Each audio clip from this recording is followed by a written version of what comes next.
Thank you. Magandang gabi po sa inyong lahat. Sa mga nanonood po sa atin, magandang araw po sa inyong lahat sa mampanig ng mundo. Itong sasabihin ko, hindi po ito haka-haka, hindi po ito marites, hindi po ito opinion, at hindi po ito teorya. Ito'y totoong nangyayari.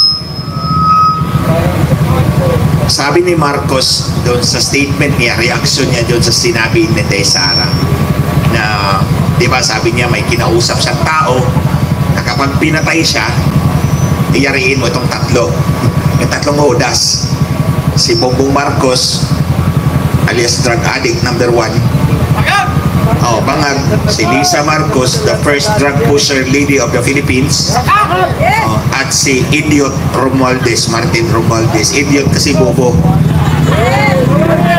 Maniwala kayo sa akin, kasama ko yan. Congressman siya, congressman din ako, bobo yan, walang alam yan. Anyway, balik muna tayo dito sa kay Inday Sara, yung sinabi niya. Para sa akin, hindi po yun threat kay Marcos. Kasi sinabi naman niya, kapag may nangyari sa kanya, di po ba? Conditional eh. Natandaan ko po, nung pinatay po ng mga pulis yung personal aid ko na si Richard Santillan, habang naglalamay po ako sa kanya sa gabi, sa araw, umiikot po ako dito sa Metro Manila, sa mga radio station, TV station, nagpapa-interview po ako. At tinatanong po ako palagi, hindi ka ba natatakot sa buhay mo? Ito palagi ang sagot ko sa radio, sa TV interview. Hindi po ako hihiga ng kabao hanggat hindi ko sila bitbit. So ito yung sabi ko ha, hindi ako hihiga ng kabao hanggat hindi ko sila bitbit. Ibig sabihin, kapag may nangyari sa akin, patay din sila. Ito po mga general po ng PNP, mga kernel ng PNP na kalaban ko noong panahon na yon. So ang ibig ko sabihin, ang sinabi ni Inday Sara, sinabi ko na yan noong 2018. Na hindi ako hihiga ng kabao hanggat hindi ko bitbit yung mga PNP generals at kernel na may kinalaman doon sa pagpatay ng personal aid ko. Pero wala silang nagawa. In other words, yung sinabi ni Inday Sara is a matter of survival. Di po ba? O tingnan ninyo, sinabi ko, hindi ako hihiga ng kabaong hanggat hindi ko bitbit itong mga general na to, itong mga kernel na to. May kinausap din akong tao, tulad kay Inday Sara, may kinausap din akong tao, pag pinatay ako, patay din to. And I survived. Because yun yung ibig sabihin ko. Tatapatan ko yung karahasan ninyo kapag inunahan niyo ako. That's the context na dapat intindihin natin yung sinabi ni Inday Sara. Di po ba? It is a matter of survival. Kapag pinatay niyo, papatayin ko rin kayo. Amanos tayo. Because alam ni Inday Sara na may banta sa buhay niya. And she should not take it lightly. Kasi drug addict si Mr. Marcos. Drug pusher ang first lady ng Pilipinas na to. At mga manipulador ito, minanipula nila yung eleksyon para makaupo sila sa Malacanang. Believe me, tingnan ninyo, yung paratang ko na nasa affidavit ko, sinagot pa nila? Mahigit 1 taon na? Hindi nila sinagot dahil totoo yun. Anong sinagot ng mga Marcos na to? Sa akin, sinampahan ako ng 4 na disbarment cases. Pinapatanggalan nila ako ng lisensya bilang abogado. O hindi umobra. Ngayong araw, sinulatan ako ng BIR. Ang Bureau of Internal Revenue na naman ang ginamit laban sa akin. Hindi umubra ang IBP, hindi umubra ang Supreme Court. Eto, BIR na naman ang ginamit laban sa akin. Ngayong araw lang. Kung natandaan niyo, may sinulat ako na sinabi ko, inalok ako nitong mag-asawang ito. We will crush the Dutertes. Get out of the pack. Hindi ako sumunod at sinabi ko, I'll just be crushed with the Dutertes. Try me if you can. At ito nga yung sagot nila. Pero mga kababayan, sa halip na matakot, nandito ako sa inyo. Sa inyong harapan para magpakita ng suporta para sa totoong halal ng taong bayan si Inday Sara Duterte. Si Marcos, minanipula nila ng kanyang asawa ang Smartmatic para dagdagan ang kanyang boto. Pag dinagdagan mo ang boto, kumuha ka ng boto sa iba, nandaya ka. So walang karapatan si Marcos umupo sa Malacanang, walang karapatan si Marcos magsalita about mandate dahil wala siyang mandato. Hinahamon ko nga itong dalawang asawang bangag si Bongbong Marcos at si Lisa Marcos. Hinahamon ko kayo ulit ngayon. Sagutin nyo yung affidavit ko na minanipula ninyo yung eleksyon ninyo. Mahigit 1 taon na yung affidavit ko nakatiwangwang dyan sa Facebook. Ayaw nyo akong sagutin dahil wala kayong maisasagot. Totoo ang sinasabi ko at pinaninindigan ko yan ngayon. Mula pa noon hanggang ngayon. At pinaninindigan ko rin na sa pagmanipula ng eleksyon, hindi kasali si Inday Sara. So kung ano man ang boto ni Inday Sara, 32 million, totoo yan. Kay Marcos, peke yan. At mantakin nyo, ang peke pa, ang may lakas loob, mang-api sa totoong halal na taong bayan, sa totoong pinili ng taong bayan, di ba? Itong ginagawa nila kay Inday Sara, mang-aapi ito. Kung sinabi niyang kayang pumatay ng presidente, kayang pumatay ng ordinaryong tao. Kung ito nga, Vice President of the Philippines, inaapi ninyo, paano na lang ang ordinaryong taong bayan? Kayo, mga kababayan. Ito lang, sinalata tayo ng bagyo, 5 sa loob ng 1 buwan, sunod-sunod. Karamihan sa ating mga kababayan na biktima, nagdusa. Anong ginagawa ng House of Representatives sa pamumuno ni idiotic Martin Romualdez? Politika. Politika. Maruming politika. Patuloy na sinisiraan si Inday Sara. Of course, tinulungan kayo ng ayuda, pero hindi yan. Ang dapat sagutin ninyo, bakit bumaha ng ganyan kalaki, kalawak? O bakit nasira yung o nasaan yung 5,500 flood control projects ni Marcos? Either totoo yun, pero ninakaw ang pera, or hindi talaga totoo, katang-iisip dahil bunga ng kanyang pagkapangag. O, di ba? Mamatay na rin yan.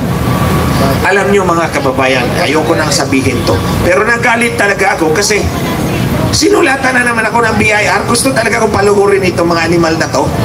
Okay, sige, Lisa Marcos, makinig ka ha. Ibubulgar kita ngayong yawa ka. Ito, hindi ko dapat to sasabihin. Pero dahil kumukulo talaga yung dugo ko papunta rito, makababa pa yung travel ko, traffic Minsan, di ba sabi ko sa inyo, 6 kami na technical na nagdi-dinner palagi sa bahay nila sa Nara Street sa Forbes Park. Ang nakaupo sa dulo si Lisa Marcos, si Bongbong drug addict Marcos dito sa kapila, 3 doon, 3 dito.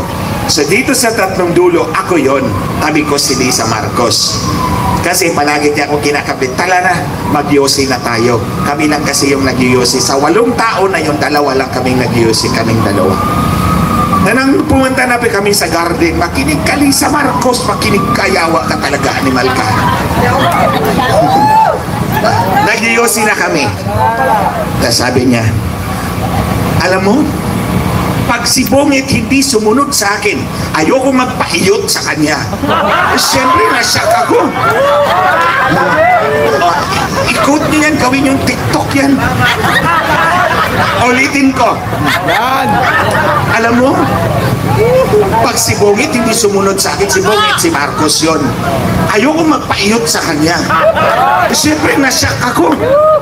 Hindi ba bangag tong babaeng to? Wala namang kasama doon sa kanilang higaan na, hindi naman kasama sa kanilang kasalan na, ba't mo sasabihin sa akin yan? I'm an entirely separate person, entity, tapos sasabihin mo sa akin ayaw mo magpaiyot pag hindi sumunod yung asawa mo sa kanya. Hindi ka pa ng pangag. Pangag. Kaya, nagtatanong nga si Maharlika one time may ano ka ba, may indication ka ba na pangag talaga itong mag-asawa? Hindi ko na lang sinabi kasi ayoko sana. Eh, ayaw kong tantanan nito mga animal na to eh. Eh, di vulgar na kita. Lisa, isa pa lang yan ha. Marami pa. Tandaan mo, 6 na taon kang nagdadakdak na. Ako lang nakakarinig.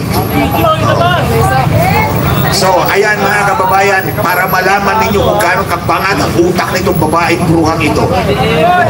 Imagine ka, kung hindi susunod si Bungit sa akin, ayoko magpaiyot sa kanya. Kaya nga paulit-ulit ko sinasabi sa inyo mga kababayan, si Bongbong Marcos, si Bongbong Marcos, alipin talaga yan ni Lisa Marcos. Lahat ng dikta ni Lisa Marcos susundin ni Bongbong Marcos. Kung hindi siya makaiyon. Attorney, baka ikaw ang type. Hindi naman ako nag-addict para patulan siya. Anyway mga kababayan, we are faced with a graver issue today. Lahat tayo araw-araw ginagawa natin yung kailangan natin gawin para mabuhay.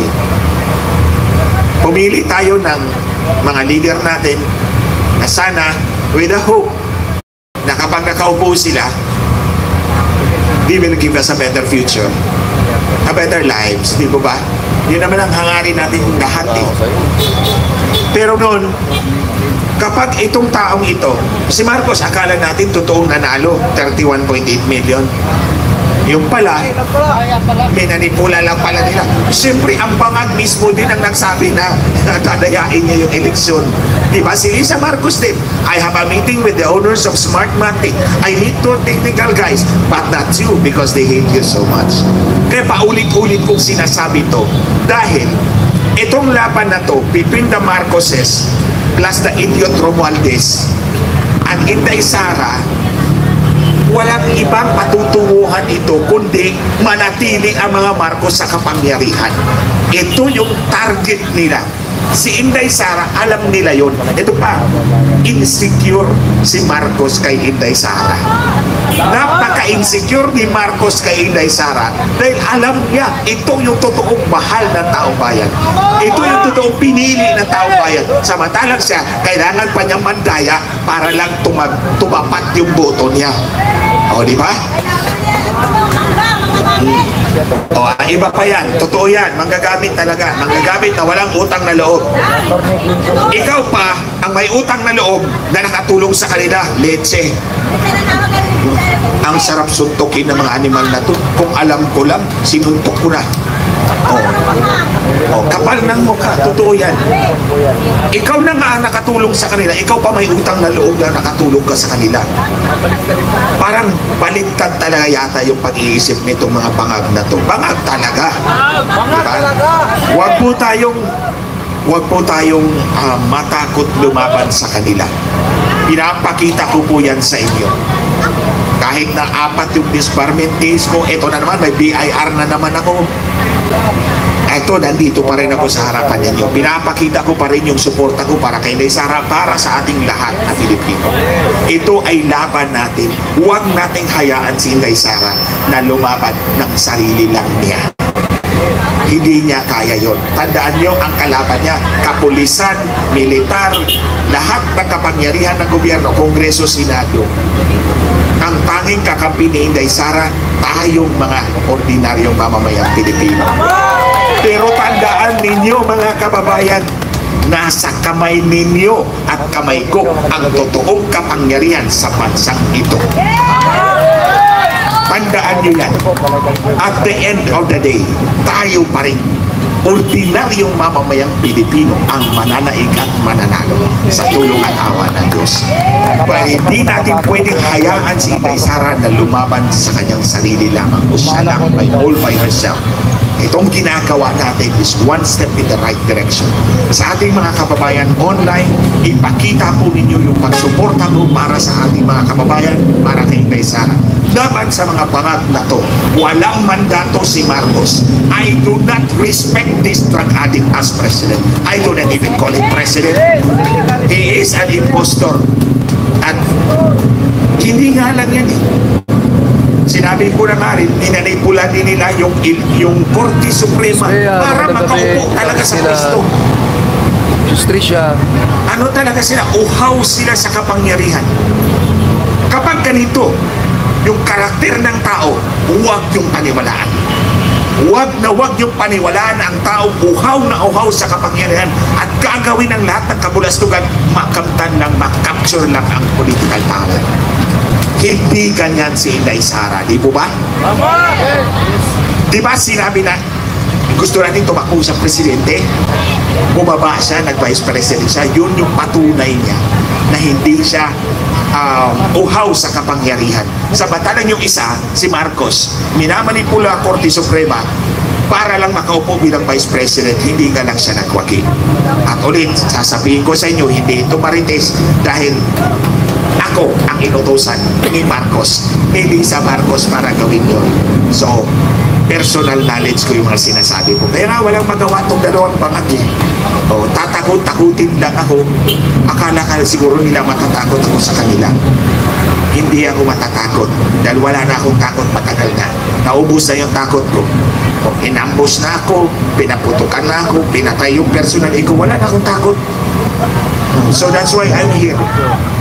At ibubulkar ko pa yung iba pa mga pinagsasabihin ni Bruha, ikaw Bruha, Lisa Marcos, tandaan mo yan. Sige, next time, magpadala ka ulit ng sulat, magbubuking ulit ako ng bago. O, di ba? Tit for tat, Lisa Marcos. Basta ayaw sumunod ni Bungit sa akin, ayaw ko magpaiyot sa kanya. Ulit-ulitin ko yan. Okay? Sa mga kababayan, patuloy po nating suportahan ang ating minamahal na Vice President, totoong halal ng taong bayan, laban sa mga impostor na to, sa mga uhaw sa kapangyarihan. Wala po tayong mapapala kung ang mga Marcos ang patuloy na mamumuno sa ating bansa. Wala po tayong mapapala. Believe me. Kailangan natin baguhin ang ating gobyerno, patalsikin natin tong impostor na to. Patalsikin natin tong impostor na to. Hindi ako matatakot sasabihin talaga sa inyo. Alam niyo, hindi talaga ako matatakot sasabihin sa inyo na itong impostor na to, patalsikin natin sa kapangyarihan, mula sa kapangyarihan. Dahil wala siyang karapatan, minanipulan niya yung kanyang pagka-presidente. At ulit mga kababayan, ulitin ko, yung sinabi po ni Inday Sara, yung sabi nila ay banta, na sabi ni Marcos, papalagan niya. Hindi po ganun kasama ang ibig sabihin ni Inday Sara. It is a matter of survival. A matter of survival na I know, pag ginamit mo yan, you will survive. Because ginamit ko na yan, script na yan, dati pa. Kaya nga sinasabi ko sa inyo, yung sasabihin ko sa inyo ngayon, personal na karanasan ko. Hindi marites, hindi haka-haka, hindi opinion, hindi teorya. Totoong nangyayari sa buhay. So, we take it as that. Huwag po tayong maniwala na nagbantanga talaga si Inday Sara. It's a matter of survival. So, muli, sa mga susunod na araw, babalik na lang po ako rito. Actually, nauna na po ako sa inyong lahat. 4:30 ng hapon ng Saturday, nandito na ako, pumasok na ako dyan sa veterans. O, hinahanap ko yung mga kasama ko, kayo, wala pa kayo. Gabi pa yata kayo nagsimula, di ba? Parang gabi pa kayo nagsimula, 4:30, nandun ako sa loob sa may emergency. Tapos 5 o'clock, umalis na ako kasi wala naman ako, hindi naman ako pwedeng magsalita, dumagdakdak ako lang ng sarili. Wala kayo eh. So, si Bishop dumating alas 5, noong Saturday pa lang. Tapos kahapon kasi kanina may hearing po ako sa korte. So, kailangan ko mag-prepare kagabi. So, ngayon, tapos yung hearing ko, andito po ako sa inyo. Muli, maraming salamat po. Ipakalat po ninyo sa TikTok yung ayaw niyang magpaiyot. Para makita for all the world to see na bangag talaga ang Bruha. Maraming salamat.